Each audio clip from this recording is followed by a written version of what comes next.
Ginawa sa bahay, alamin natin kung ano ang sinasabi ng kapalaran ngayong Year of the Wood Dragon sa kwentong kalyeng inalam ni JM and Sinas. Sa Chinese Feng Shui Charting, 2024 is Year of the Wood Dragon.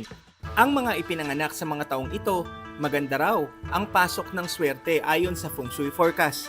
This year, we can expect na it's something to do with power, authority, and also prosperity. Because the dragon is always a symbol of power, the symbol of the emperor or the queen.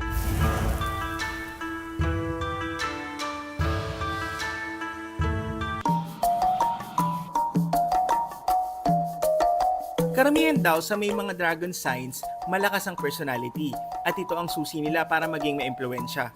So far, no, para sa mga Year of the Dragon, kasi in the Year of the Dragon, pwede natin sabihin medyo mix yung energy lock nila, okay? Kasi syempre dahil taon nila, they're given a chance to get up on stage, they become more famous in terms of recognition, reputation, okay? They will be well known.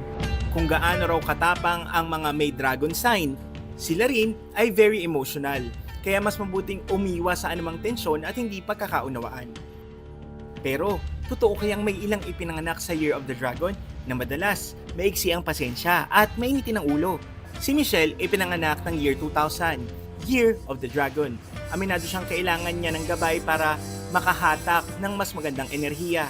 Ang ano ko kasi sa dragon is, yun nga po, yung kailangan ko ng pang-calming kasi bigla-bigla kasi akong nagagalit ng walang dahilan. Lalo pag mga makukulit. Ang nilulook forward ko po ngayon ay mas maganda yung career for this year. May dalamang swerte ang taong ito, pero mas mabuti raw kung pagtutuunan ng pansin ang paghasa sa iyong kakayahan at pagkakaroon ng maayos na desisyon sa buhay.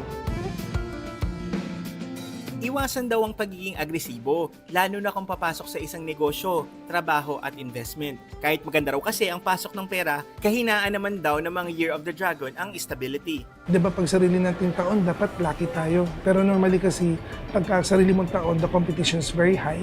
So you need to be very cautious sa lahat ng mga actions mo.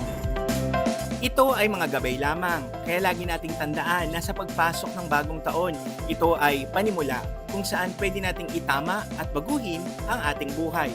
Ako si JM Encinas at yan ang kwentong kalyeng dapat alam mo.